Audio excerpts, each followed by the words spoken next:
Hey everyone, you're listening to another episode of the All Things Private Practice podcast. I'm your host, Patrick Cassell. I'm joined today by Sara Stanizai.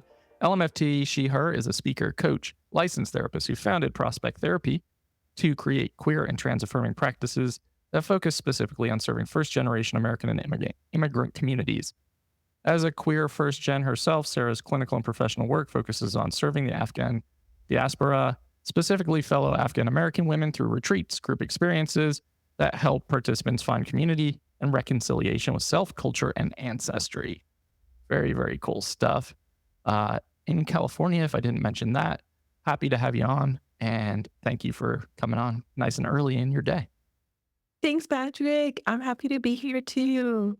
Do you, are you one of those people like myself, like when someone's reading your bio, you kind of go into a dissociative state or like kind of zone out and cringe at all? Absolutely not. I love my bio and I'm very proud of it. And I love when people talk about me in front of me. Okay. I don't know if I'm picking up on like the sarcasm there. Picking up on subtle social cues is not my strength. That's actually not sarcasm. I actually am a celebrity in my own mind. And so, that is my bio. I wrote it. I'm proud of it. And I'm here for it. That's a perfect segue into what we're going to talk about. That is, we kind of came on here and bounced some ideas off each other before we started recording. And I think the one that really stood out was when I stumbled upon your coaching website, and it really highlights and emphasizes your identity work that you do.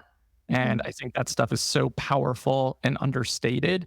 Can you tell me a little bit about any of the identity stuff that isn't in your bio that you feel like is super important to mention? And why is identity work so important for the work that you're doing, not just in your group practice, but your coaching business as well? Oh, thanks for asking that. And I appreciate you saying that because I feel like all of my personal private information is out on the internet. So I don't know how much more of my identity is not out there. And, um, I put it out there, so I'm okay with it. But I think when you are trained to be a therapist or just to go into this field, the thing that so many of us was drilled into our heads was stay private, stay a blank slate, don't tell anybody anything. So and that also has its benefits. Like I personally don't like knowing anything about my therapist. So I get the benefits of it. But I think for a lot of us, um, honestly, I think it's kind of a generational thing. I think the wave of therapists that I'm in, um, really learned not to put our personal information out there. And so even having a little bit like, where's your family from? Or are you an only child? I mean, the argument can be made that any personal thing about you is too much information. And so when I set out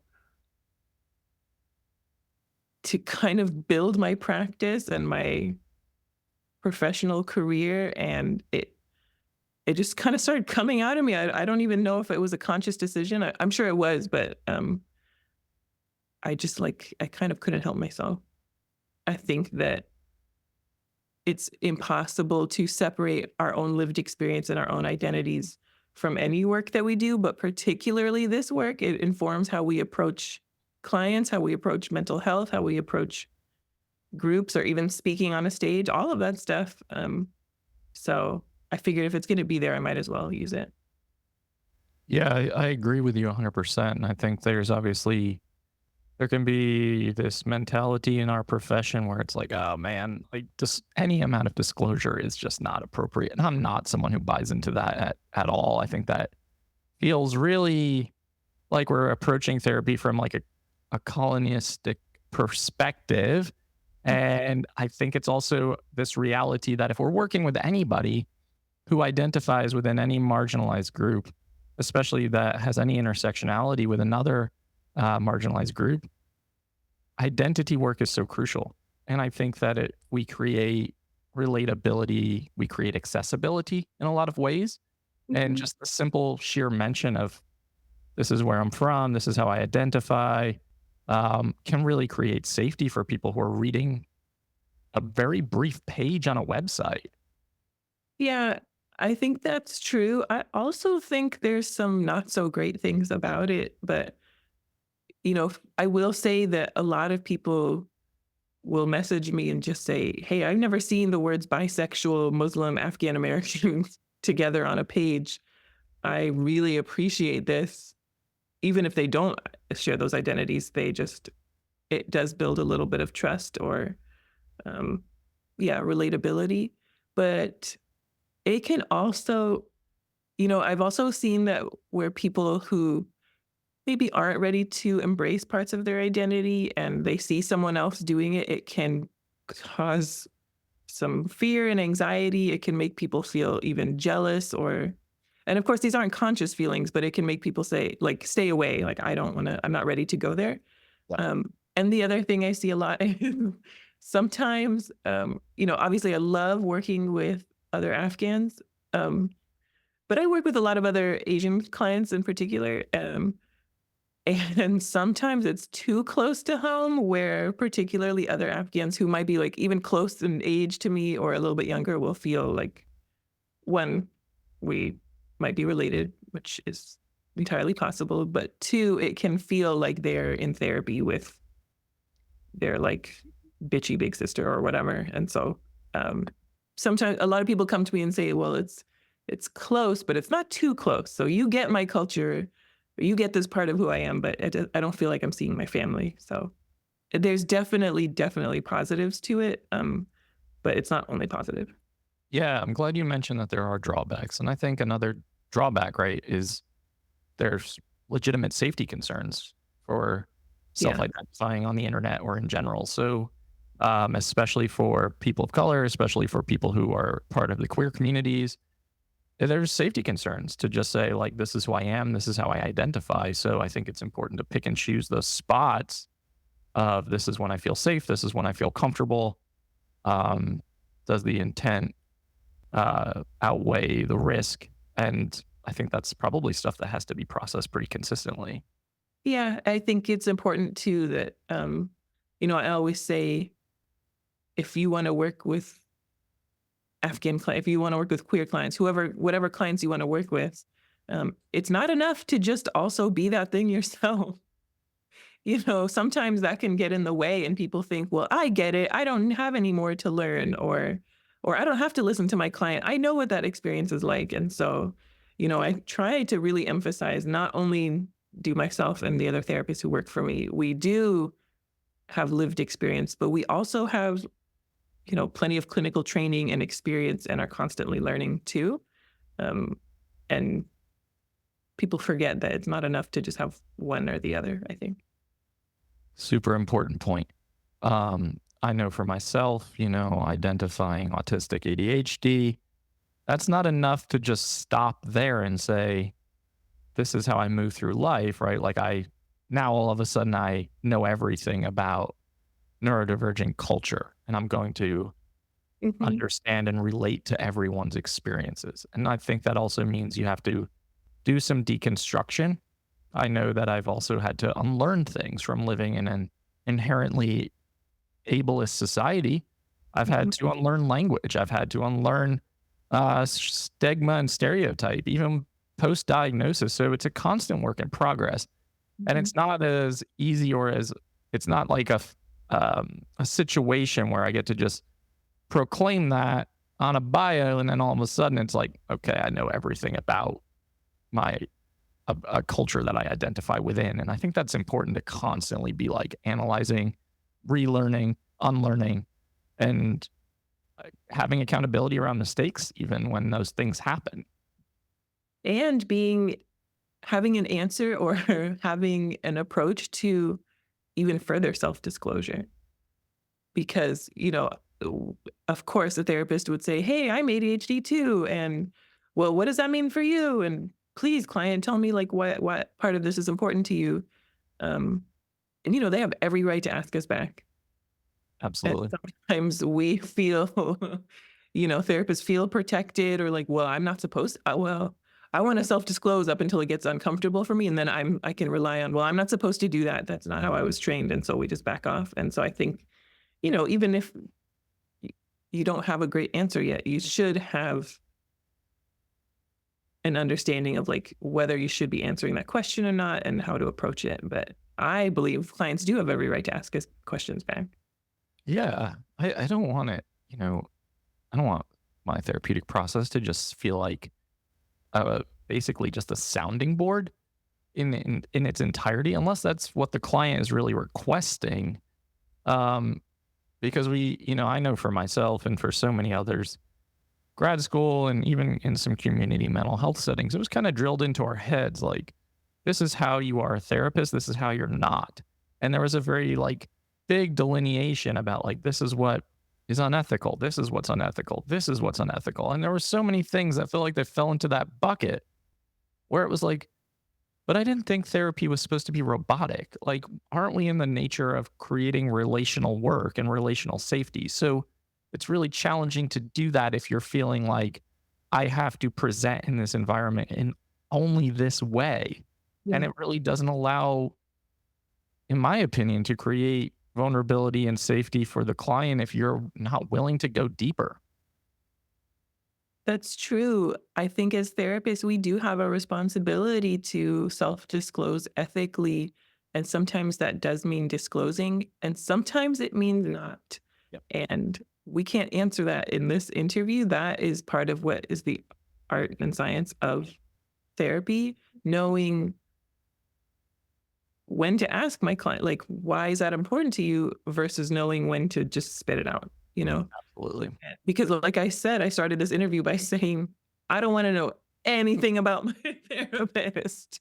Everything I know about my therapist is against my will. No, I'm just kidding. But um, um, as we build that relationship, knowing what is safe for your client and getting to the need underneath that question, that is kind of what makes somebody a really good therapist.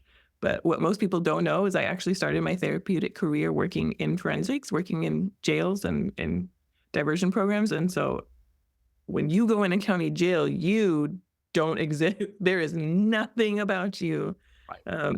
So it's just funny to me that that was the beginning of my career. And now I'm kind of completely opposite. Yeah, it's interesting, like the trajectories of our career paths in mental health. And I think that just is kind of cool because it does highlight how constantly we as humans and professionals are evolving and growing and changing. And I know where I set out in my career is not where I ever thought I would be now. Right. And looking back at it, I can even like I can viscerally remember and think about mistakes that I made, like when I was maybe a peer support or a qualified professional, and maybe I used too much self disclosure. Maybe the boundaries got blurred sometimes because I was working in people's homes and it was a lot of supervision and consultation to unlearn a lot of stuff that really wasn't therapeutically relevant. So I do think a lot of times people get into this profession to heal themselves through the work that they do, and that's really not the way that we should be approaching this work at all. I 100% agree that this work can be healing for us. I know my work definitely is, but that has to be the icing on the cake. That is like a really lovely byproduct of it. I like to think that when I think back to my cohort in graduate school, um, the people who were doing that kind of didn't make it through. The people who were like, you just came to therapy school because you wanted therapy, but you didn't want to do the work of therapy. You just wanted to like learn all of the textbook stuff so you could do therapy on yourself. And you realized you can't do that. I might Abs- be projecting a little bit, but yes, I think that when you come to this profession, I think almost everybody comes to it because we have some pain and something that we're trying to work through, but don't use your clients to do that. So like case consultation and supervision is crucial. And it's so challenging when it's like, okay, once you become fully licensed, you're kind of autonomous in terms of like how you have accountability in place. And it's like, oh, get 40 CEUs in a 2 to 3 year period and you're good. I don't think that's enough, especially if we're really trying to constantly grow. So it's just one of those things I think it's a constant process and we constantly have to reevaluate these things and just challenge ourselves as we grow professionally too. Yeah, that's true. But just talking about ongoing learning as we go. And I think that informs kind of like the kinds of leaders we want to be too. So I know before we started recording, like you own a group practice. You wanted to talk a little bit about the culture creation. And you also wanted to talk about like when clinicians say, I want to start a group practice, but it's because I want to make more money.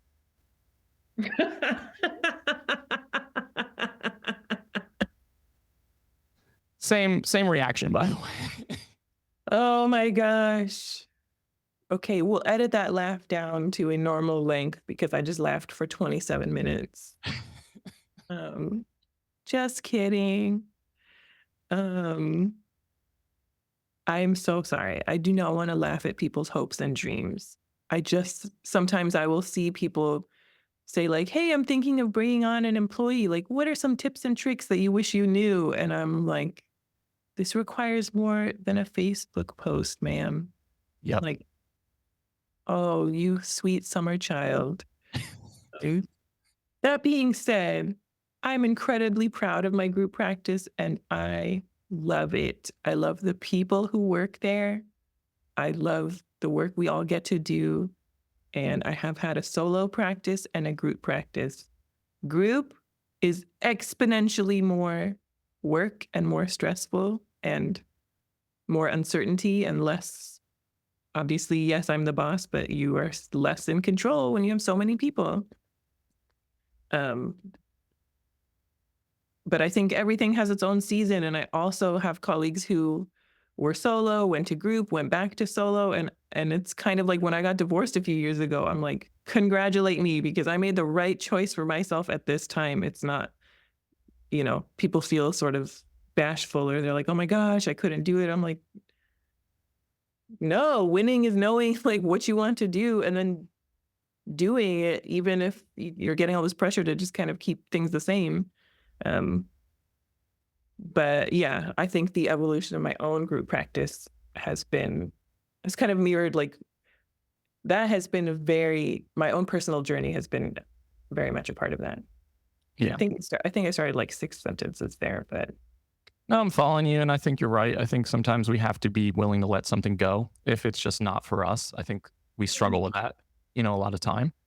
Um, I think when people come to me for coaching and they're like, I want to start a group practice because I'm getting so many referrals. I want to refer in instead of out. I want to make more money. I'm always like, okay, well, let me tell you all the reasons that may not happen. Let me talk to you about how much work goes into this. Do you want to be a leader, a mentor, a boss, a coach? Like, what do you want your role to be? Or do you simply want to just make more money?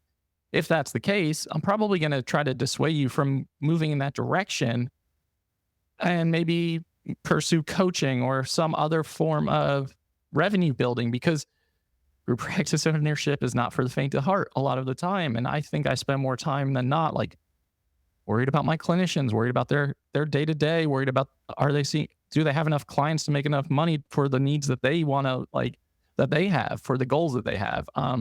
All the stresses that comes with employing and managing humans. I mean, it is not cut and dry. So I definitely think there's a lot of nuance there too. And it's not as simple as like, well, I just want to refer in instead of out and make more money.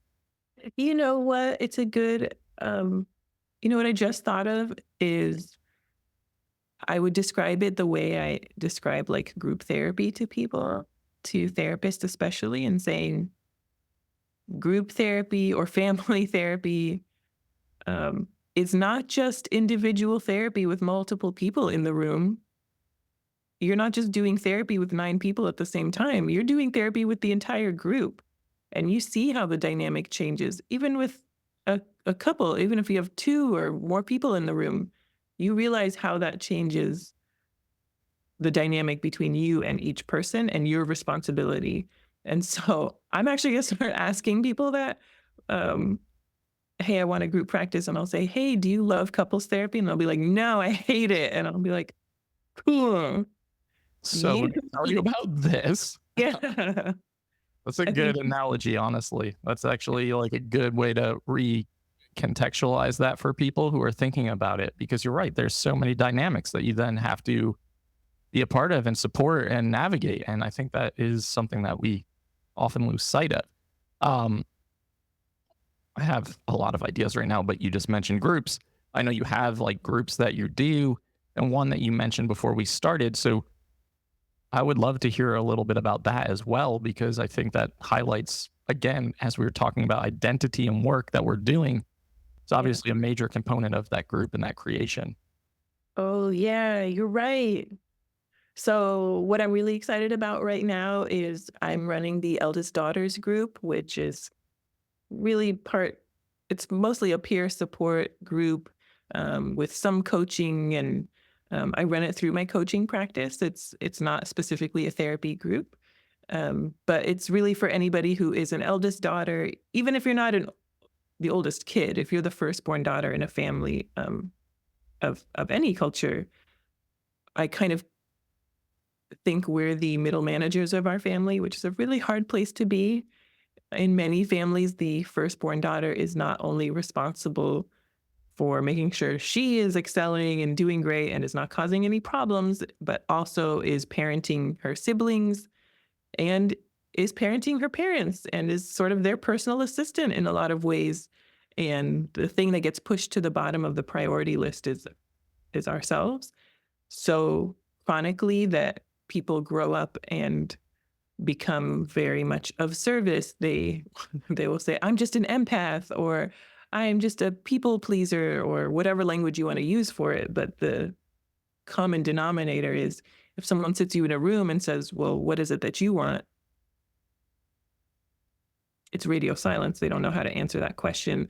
And something I've noticed as I do these um, kind of I just do like little screening interviews and conversations with people who are interested in joining is so many little sisters will message me and say my sister needs this. So many siblings will send it to me. Will say like, "Hey, I really want my sister to go to this, but I think she's going to get offended that I sent it to her." Um, and when I talk to the eldest daughters,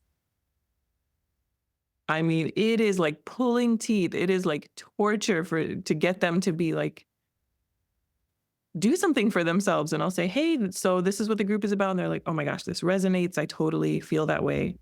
So do you think this is something you want to do?"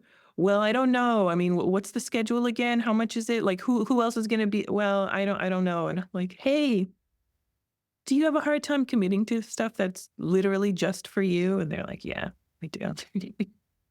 It just like in front of me, I'm seeing how hard it is for people to Yeah, take care of themselves.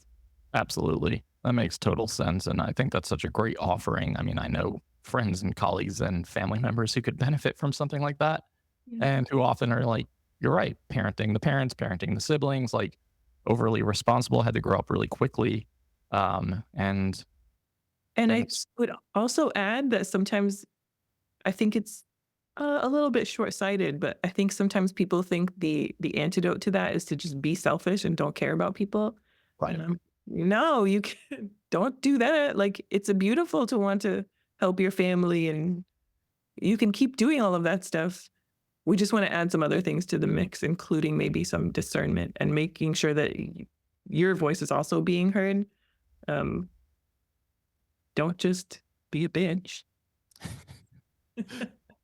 Fair, fair. That's a very good point that probably often gets lost in some of it too when you're like trying to reclaim some of yourself and prioritize your needs. So Yeah. that sounds like a really cool offering.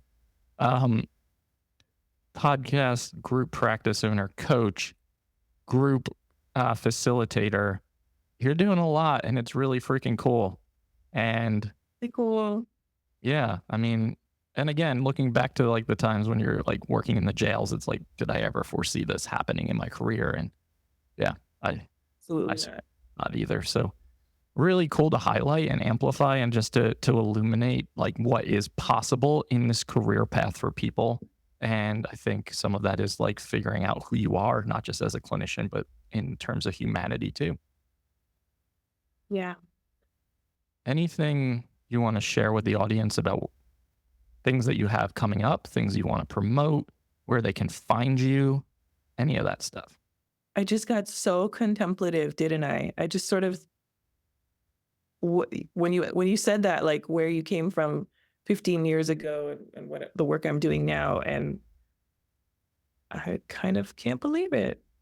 Cute. Go me. And Freaking go huge. everybody else is doing what they want to do too.